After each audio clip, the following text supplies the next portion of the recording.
but listen to the show. I guess we'll see. Yeah. All right. Hello, Twitter people.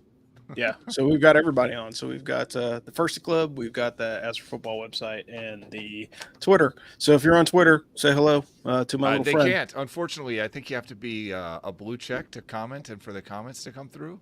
So there you go. Spend the $85 and get your blue check. Anyway, all right. So we're gonna dive into this thing. So Ivy League players are preparing to unionize. The NCAA told that NIL rules cannot be enforced on third-party negotiation. Thanks again, Tennessee. First it was McDonald's bags. Now it's a lawsuit, but we'll see what's happening.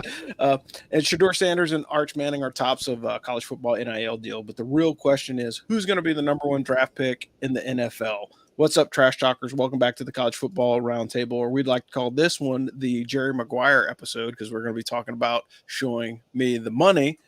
So without further ado, I'm your host, Rob, here in Fayetteville, North Carolina. We got Dano Ikebesa calling out of coastal Connecticut, and we have a special guest today from the First Club, Greg Inaselli, teammate, person that doesn't need to be named or introduced to the As for Football crowd. But for those of you guys that are just tuning in for the show, Greg, give us a quick rundown about yourself, company stuff, what you're doing now, and we'll keep moving. Cool. Yeah, so thanks, Rob. Thanks, Dano, for inviting me today. So West Point grad, 97, played sprint football with you, Rob, for my freshman year, played some rugby, was in companies E4 or I4 and then E4. Served in the 3rd Infantry Division down in Savannah, Georgia, was an aviator. And then I served in the 110 Attack Battalion up in 10th Mountain Division. After getting out after about 7.5 years, got into enterprise software. I work for a company called Mark Forge right now. We make 3D printing technology. So I sell 3D printing technology to large manufacturing companies like Toyota and 3M. So, nice. Yeah, it's a pleasure to be on the show. Thanks for inviting me, man. I'm a loyal As for Football fan for beginning. Yeah, you might be a plank holder, man, because you've been here for a while. We should go back through and try to figure out who are the actual plank holders, because there's like 25 guys that have been with us for a long, long time. Yeah, and we'd love to have you on. I think this will be a great opportunity to start bringing some of the Firsty Club on. Another one of the perks for being part of the team here at As for Football. Anyway, Dano, how about you? What you got going on today? Oh man, I'm good. I swam. Now we're recording the show. I'm happy to finally get a chance to talk about this, because it's like all the hot takes on Twitter, and I'm sitting there thinking, I want to put my hot take out there. Oh yeah, I have a show. We can totally do that. So here we are, and I guess we'll see how it goes. Yeah, for sure. But for those of you guys that don't know, if you like As for Football and want to support our coverage of Army sports and going into the 2024 season, the American Football Conference, we could use your help through Patreon. Go to patreon.com/As for Football to learn more. There is also a link on our website. At the yearling level, you get our weekly games and locks of the week. At the Cal level, you get that plus our scouting report. And at the Firsty level, you get that plus our exclusive Firsty Club, which is our private Facebook group for our top level patrons. It's the best place to talk about Army and college sports in general, just because we're all super fans. But we keep it super, super positive. And it's a private group, so whatever happens there stays there. Nobody's going to screenshot your stuff or put it out on the street, just because those are kind of the business rules there. But also, Firsties get access to live show recordings like this one, so you can interact with us during the show. And we'll bring you on, like randomly. Hit up Greg. It's his birthday today, so you guys say happy birthday to him. But, he's a big time supporter of the show, and it's always nice to get an additional voice in that has a different take, because sometimes we don't always think the same. Surprise, surprise. And so that's always helpful. But to be honest, we spent a lot of money over the past year to improve the show. We're now on StreamYard. We're using Podcastle AI to improve sound quality. We've got regular recording times so people can join us live, and all that takes money. And it's ironic because we're talking about money on this show, but that's why we need your support. Anyway, Dano, you've got a topic for today, and the first one is unionization of the Ivy League schools. Yes. I know this is a topic of interest for you, so let's hit it. Well, it's interesting because I think, there was a lot of outrage when Dartmouth basketball, of all college teams, decided to unionize first. And this is the thing that is like a hot button issue. And it may seem strange that the first college team to unionize is an Ivy League basketball team, but when you consider that the Ivy League does not grant athletic scholarships of any kind at all, like I think it makes a little more sense in terms of like what are these guys after? They're probably after tuition. And we don't know what kind of NIL deals these players might be on, but like it's Dartmouth. This is not a particularly competitive Ivy League team. They're not any nature of like, making the Sweet 16 or something. I mean, are we absolutely certain that these players are going to lose money financially if this school shuts a basketball program down entirely? I mean, if you're not on scholarship, like obviously one assumes that they want to play or they would quit, but financially speaking, it's a push. I tend to agree that student athletes probably should not be considered school employees. However, they're definitely doing work for somebody, and in many cases, the work is making money for the school. So it is fair to ask, like, who is representing their interests? Top players, talking top players now, not basketball players at Dartmouth, but like Shedeur Sanders, guys of that caliber, they have leverage because they are freaking top players, 4-star and above. But other places, like, it's not hard to imagine some of these guys having zero voice in their team, right? And their options are like play or quit. And that's all. And in a larger sense, like this is a problem because the NC2A has been letting top athletes get exploited forever, like refusing to cut them on anything at any level. And now these issues headed to court, NCAA is steady losing every case. Like the reality is this stuff is not legislated, and more and worse, the NC2A is losing the ability to legislate like at a rapid pace. Anything they try to do looks like it's just going to get torpedoed, probably by Tennessee. I mean, Tennessee is ready to pay everybody and just buy the sports, which is also a negative. So the upside of a union, for whatever it's worth, is that at least you would have some kind of collective bargaining structure, and maybe through the union you'd start to wrap your hands around it and get some kind of meaningful regulation in college sports. Right now, like, I'm not sure this union thing is going to spread. It certainly hasn't spread like wildfire or anything, but we have chaos. Like, it is the Wild West out there, and there's no structure. So something is better than nothing, and I'm not sure that the union is the way to go, but what we have right now is going to implode. Like, we can all see that. It's like the USFL, but it's college. Yeah. Well, the train wreck is coming, man. Or Yeah, should we say the train wreck? The train wreck's already here, right? When you think about the number of players that are getting paid and people bouncing for, like, look at Travis Etienne, leaves Florida, goes to Georgia. Like, why? One, because he's probably going to get paid a hell of a lot more money, but Absolutely. Two, it increases his chances of winning a national championship. And so, it's free agency for college sports. And for what it's worth, I personally don't follow the NFL anymore because of free agency. Like the biggest news story is Russell Wilson getting the boot from, Denver going to the Steelers. But at the end of the day, who really cares? Like, it's Russell Wilson. He's terrible. Right. Well, and the union made sure he got paid. Yeah. I mean, but that's the thing. The collective bargaining agreement and like the Players Association is always going to be there to rep the players. And I think absolutely. That's the most important part, is that the kids are not getting exploited. And, for what it's worth, the NC2A makes $1 billion every 2 years, right? When they do their, like, hey, we put out our numbers, we made $900 million. How much are they going to make off of the NC2A tournament here in a couple weeks? Right. Yeah.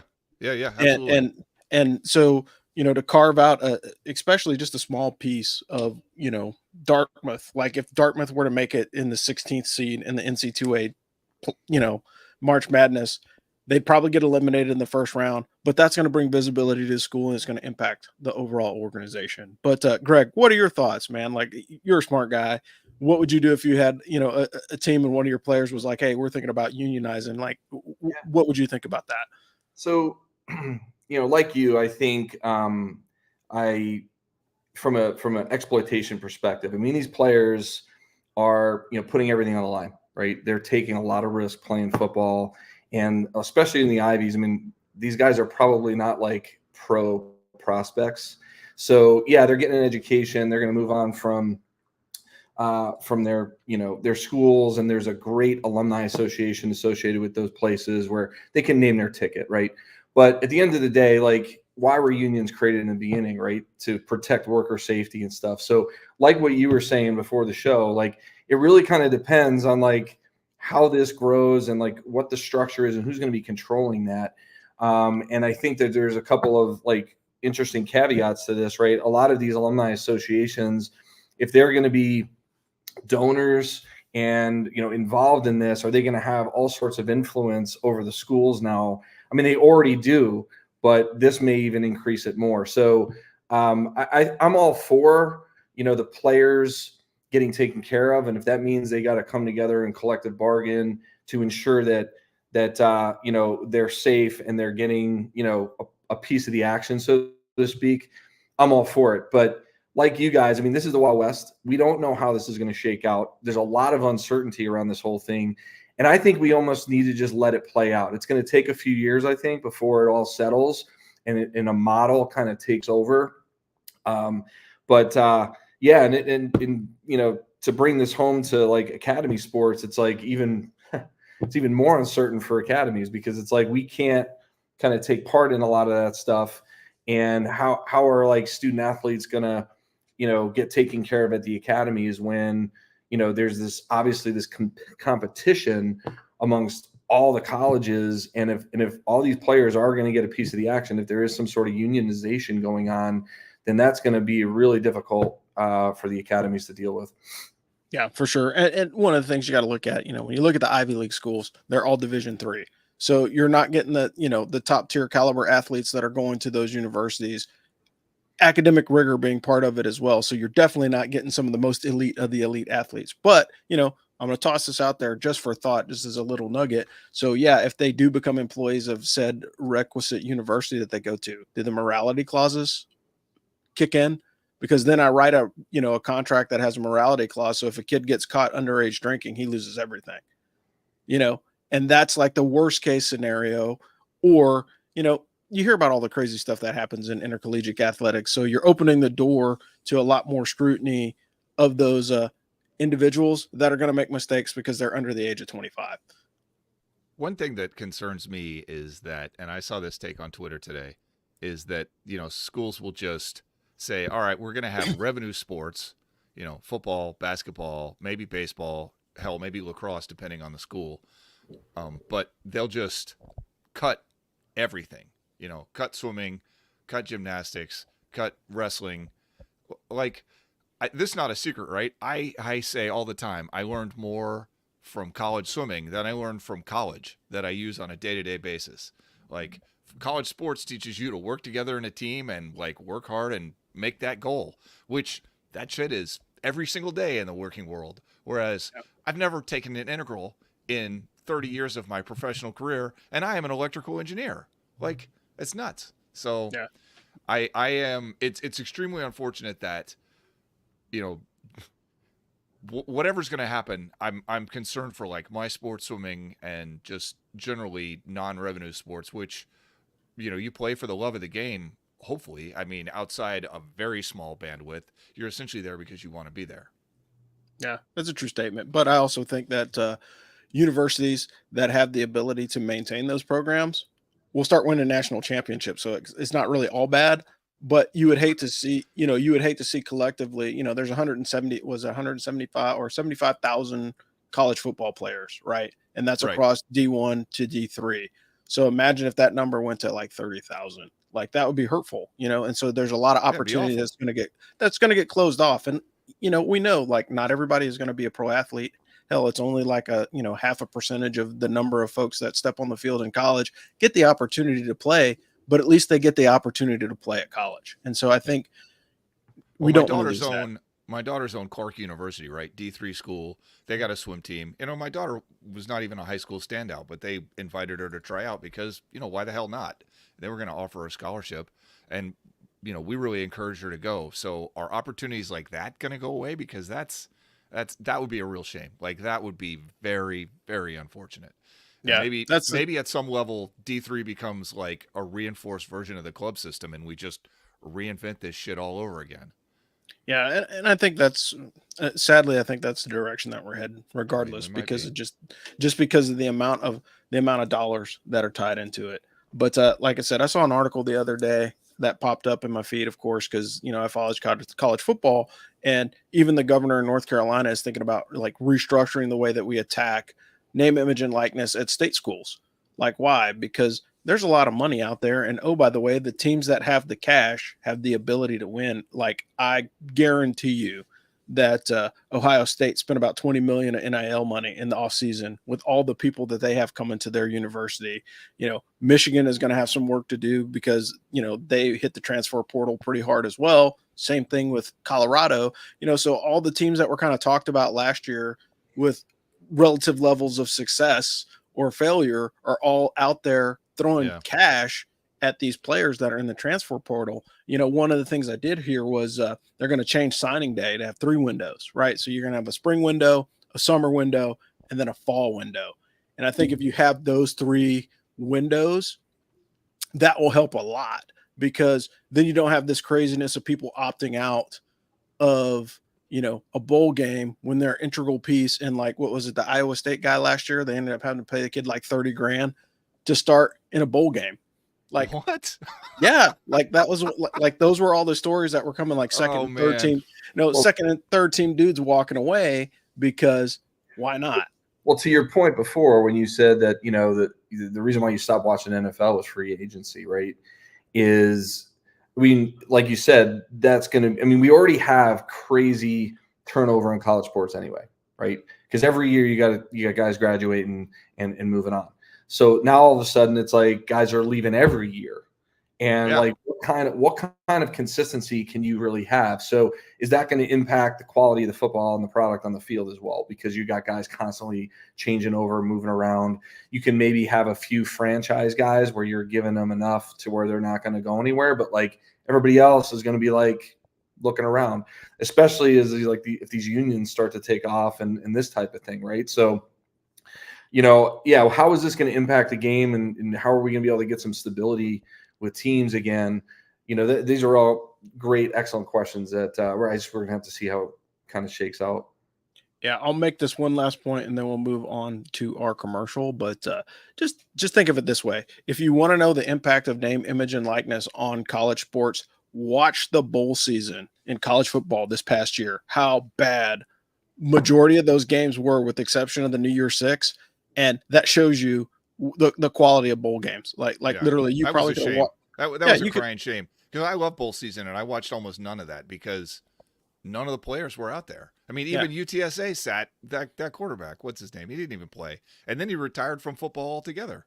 Yeah, and that's the thing. So when you lose the quality of the sport, like Greg was alluding to, I think that's where we're losing the bubble on it. But Dan, we have a commercial if you guys want to toss out there. I'll give it over to you. So Craig emailed me earlier this week to tell me that his company had been bought by another company. So we are now brought to you by Craig Oxane, Vice President of Residential Lending for New American Funding. Craig still lives in Chicago. I'm not totally clear if New American Funding is in Chicago. Craig is a member of the West Point class of 1994, licensed to lend in all 50 states. Friends, he's one of the biggest VA lenders in the country. He is very successful with this. He's going to offer you super competitive rates, give you the best deal he possibly can. It's important because the mortgage process is super confusing. Interest rates moving all over the place. Now is not the time to deal with somebody who's just trying to make a buck off you. You want to deal with somebody who actually cares, not a call center, not some random big box bank or mindless website. And friends, this is how the West Point Network functions.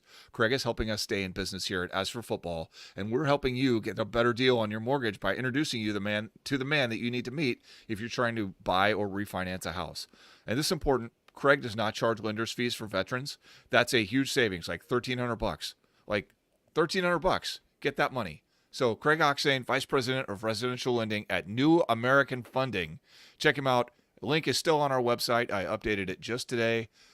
You can Google it. You're better off just going to asforfootball.com. Push the little button. Fill out a questionnaire. It's easy. I looked at it today. I'm telling you, it's totally easy. So check it out. Yeah. Thanks, Dano. Yeah. So, Ivy League situation is interesting, and then moves right into the other part of the discussion, which is name, image, and likeness. Everybody, if you haven't heard about it, you didn't hear it here first because it's been out for a couple of weeks, but there's been an injunction placed by the court. The NCAA has an injunctive order that basically says they can't enforce NIL rules to prevent players from getting monies from third parties, including boosters. So basically what was already the Wild West is now even more. Now it's the wild, wild west. So we open it up even more. And basically what it does is it puts it in a position where, the players can negotiate. They can actually have an agent negotiate on their behalf. But the bottom line is, name, image, and likeness is a thing. that we're going to have to face with college sports, and the impact, who knows how it's going to be. But when you run down like the top 5 in college football, like legitimately, you've got Shedeur Sanders, who's worth $4.7 million. He's on the short list for the cover of the new college football game, which is not a surprise because, Deion Sanders is going to help his son negotiate for everything. And, kind of unfair for everybody else on the team. But, when you have, a marquee guy like Primetime in your corner, you're going to be successful. Arch Manning is $2.8 million, which I found interesting. He opted out of the CFP game next year because they basically ranked him in the 80s, and he's like, F that noise, I'm out. So he didn't even opt into the game, which I think is funny. You've got Travis Hunter, who's worth $2.3 million, Quinn Ewers at $1.9 million, and Jalen Milroe from Alabama is at $1.6 million. So, like, a lot of guys, making good money. However, I think honestly the biggest benefit collectively as a group has been for female athletes in college. I mean, when you look at it, they never really had a chance to make any money beforehand. Now that it's happening, like, what I also find the most interesting though is you can't really find any information on other major sports, like, the non-revenue sports, I guess would be what it was called. So like soccer, lacrosse, and tennis don't really have any numbers for name, image, and likeness, at least on the website that I look for, which kind of sucks because I think, if it's not there, it's going to get there. And, the ability to kind of negotiate and see who's doing what in those areas would be helpful. But again, Caitlin Clark especially if you're an athlete trying to figure out how much you're worth. Yeah. Like, that's nuts, Yeah. Well, I mean, unless you have like a super awesome agent, you can probably figure that out. But then again, like, who's going to work on a consignment for a college kid when I can take up a pro athlete that's on contract, So we'll see how that plans out. But right now, hot issue is Caitlin Clark. She's Iowa's number 1 basketball player probably in the history of NCAA women's basketball. She's one of the first few 5-stars, start to finish, same school, that kind of thing. She's worth $3.1 million. She makes so much NIL money that the WNBA is going to have to take out a loan just to draft her because, I mean, she makes more money than, basically a whole team of WNBA players in college right now. So, you can argue about the pay discrepancy if you want. Bottom line is $3.1 million. That's a pretty hefty contract as far as the WNBA is concerned. And I don't see any way of her losing any of that money. I think Iowa may run the table in the NCAA tournament unless they get upset. She's cruising with $3.1 million and a lot of TV time. Like, she's everywhere. Then you've got Livy Dunn from LSU. She is tops and by far and away the number 1 athlete in gymnastics. She's made $3.5 million. So, I mean, we'll go to Greg first, but what are your thoughts on this, man? Who do you think legitimately is benefiting from NIL? And then we'll kick it over to Dan. Yeah, I mean, I don't know. I'm a free market guy. So like when I see that, like, kids are able to do what they love to do and make tons of money on that, I think it's awesome personally. I don't see anything wrong with it at all. I think good for them that they're able to do this. I think that there's going to be a market for this for sure. And, talk about, agents, right? Yeah, we'll see how that shakes out. But like, if this is the type of money that's out there for some of the marquee players and even some of the lesser players, if they were able to do that, there's certainly going to be, a new market kind of emerge from this. And there's going to be all sorts of people and maybe even like, who knows, like portals and stuff. But, from an alumni or booster perspective, I don't know. It's hard for me to think about really the downsides if everything is like, everyone knows that everyone's doing it, right? That type of a thing. Is there going to be, the question you got to understand, you got to think about though, is like from a betting perspective in Vegas or how do you prove if like a player is accepting money to like throw games and stuff? I don't know. Right. So like all of a sudden there's like this whole nother aspect of this that it could throw into the mix here of how NFL's got that problem right now too. Right. Well, yeah. They don't know what's going on. It's impossible.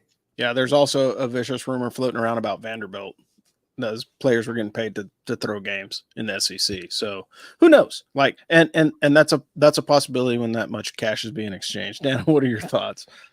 Livy Dunn's deal has spawned like an entire industry of female influencer NIL deals. I think the New York Times might have done an article on this. I know I read it. I mean, she's a gymnast, but her deals, like the money she's getting, is not because she does gymnastics. It's because she's a freaking smoke show and she does swimsuit modeling, which is fine. I mean, it's not the most progressive way to make a career if you're a professional woman, but it's real money. I mean, for $3.5 million, I'll pose in my swimsuit too. Yeah, I mean, yeah, but right. you won't make 3.5. You'll my probably price make is way lower than 3.5. That's true. Yeah, you might make 3.5 million pennies, but that's about it. If we're that lucky. You to put on something, okay? Yeah. Well, but the other part of it is ultimately at the end of the day, it goes back to Greg's point is like, if everybody's doing it, how do we regulate that part of it? And I think that's the real issue. And then watching, players that like, again, I'm going to jump on this one really quick because my soapbox is going to be enduring for this. I mean, the last couple of Heisman Trophy winners got paid to play ball. We need to give Reggie Bush his Heisman Trophy back. Like, if you're an NCAA football connoisseur, just get the guy's trophy back. I think it would be good. I don't care about the national championship because personally I don't care for Pete Carroll, so don't give him another trophy in his trophy case. But for Reggie Bush, like, he was under the age of 25. He's a young kid. He made a young man's mistake. You can reward him. Did he even make a mistake? I mean, have we not agreed that he didn't do anything wrong collectively as a society? Well, I mean, like, look, the dude did some good stuff, and Pete Carroll's a scumbag. So, I mean, and again, what are you supposed to do? opinion. It's like, here, take this money to play the sport that you are already going to play. Yeah. Okay. I mean, at least with name, image, and likeness, the people giving you the money and then McDonald's bags are theoretically getting some advertising on the backside. Yeah, for sure. And that generally is just a problem. I think it's legitimately one of those things that, like, it's going to work itself out, but it's going to get ugly before it gets better. And that's my fear is the ugliness of how bad things can be when money starts exchanging hands. I think part of, the reason why Nick Saban retired is because, like, the overall attitude of his players, is like, oh, well, at least we got paid. And he was like, okay, well, if they're going to be like that, why should I stay? Because again, it's about winning. In the NFL, you're going to struggle in the NFL with that attitude because everybody's a millionaire, and yet some of these guys play at a different level than some of the other guys. Yeah, for sure. And that's the thing. And, and before I go into the last commercial, thoughts, who's going to be the number one quarterback picked in the draft? Because, according to all the prognosticators, they say it's going to be a quarterback. I do not believe it's going to be Caleb Williams. Dano, how about you? And then Greg. Oh, God. All I care about is the Giants, and as I have said many times, I want them to get that kid from LSU whose name is escaping me right now. Jaden Daniels? Rob. Yes, thank you. Jaden That Daniels. is who I want. Right, although now that they have allowed Saquon Barkley to go to the Eagles, the idea of like running a read option downfield passing game with Daniels with Saquon is sort of out the window. So yeah, that's unfortunate. Who knows? I still think Daniels was the best quarterback in the college football last season. Like, yeah, you're not for gonna sure. convince me otherwise. I think I saw that. Greg, how about you? That's a great question. You sprung this on me, so I'm not prepared. So I'm gonna say B maybe on this one. Okay. All good. Hey, that works for me. I'm a defense guy, Yeah. Well, I mean, look, honestly, it would be nice to see a defensive player go number one. That will never happen. Swirling around the top pick right now. They're like, oh, JJ McCarthy is the perfect fit for Chicago. Oh my God. Okay. Then of course you've got Caleb Williams, who has like his 87 different requirements before he can get drafted. So he's got a manifesto basically that's saying, hey, look, I want, partial ownership of the team. I want a 4-foot midget to come and massage my feet every game before I go out on the field. Like, it's all kinds of craziness. And it's just the absurdity of that player. You know what I mean? Like, hats off to him. He had a great season and won the Heisman Trophy. I still don't believe that he should have been the Heisman winner because look at the implosion the second year. Like, this dude's going into his senior year. All he had to do was win. And you barely, you struggled against Colorado which is, we saw how they ended up. They were a good team early in the season, and you still struggled against them. Not a fan. Anyway, you like Army football but hate social media. Who doesn't? Social media is terrible, except for you guys on Twitter that are watching us right now. We really appreciate you because we didn't expect to have 41 people watching the show, so thanks.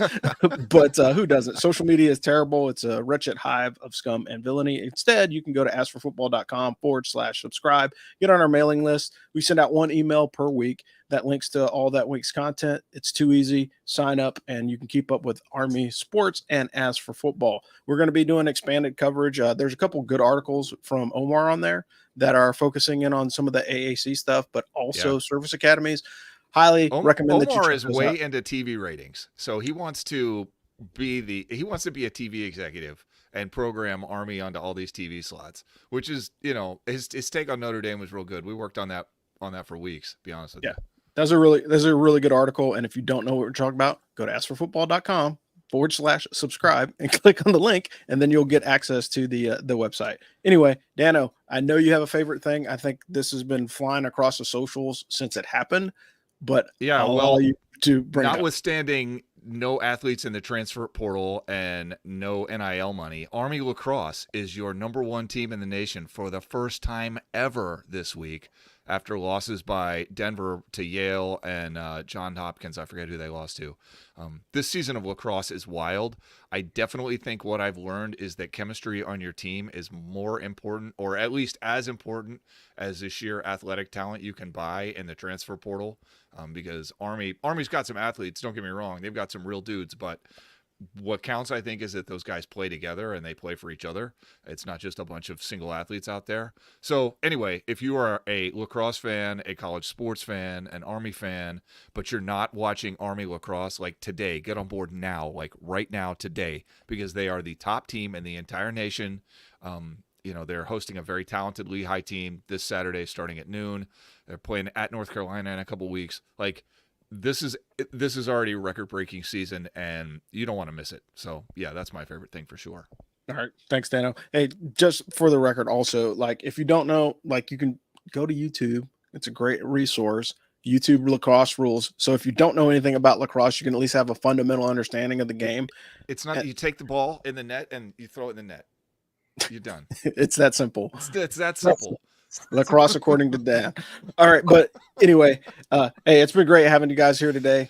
This has been the As for Football College Football Roundtable. We talked a lot of different things, sports. Again, money being the craziest thing. One of the best parts of Service Academy football and Service Academy, just in general sports, is the call from NIL is not as pressurous going in. It may be on the outside trying to call players away, but right now we haven't seen too significant of an impact. We've seen a couple teams get hit, but not as graciously or as terribly as some of the other teams in college football and other places in the industry. But to wrap this thing up, I will say goodbye to you guys. Hey, it's happy birthday to Greg. Everybody wave and say happy birthday to him. It's his birthday today. He is going to be 42 for like the 16th time. And we don't talk about that. Yeah. Yes. So, yeah, but thanks for coming on, Greg. We really appreciate you joining us on the show today. I'm your host, Rob, in Fayetteville, North Carolina. We got Dano Ikebesa calling out of coastal Connecticut. And for the team here at As for Football, College Football Roundtable, we will see you guys on the next go around. Check this out. And if you haven't gone to asforfootball.com, you really should, because that's where all the information is. Previous episodes of the show, previous episodes of the Army Football Show, and a lot of great articles from Dan, Omar, and James from Brigade Review. So if you guys are out there, we appreciate you join us. Put out an As for Lax article today. Omar put that other one out last week, and I just finished drafting a article on the spring game that will come out sometime in the next 10 days. So Rob, if you feel like editing that thing or just reading it and giving some feedback on it, but you have that to look forward to, friends. Yeah. So thanks for joining us. Twitterverse, asforfootball.com, and we will talk to you guys next time. Thanks. Beat Navy.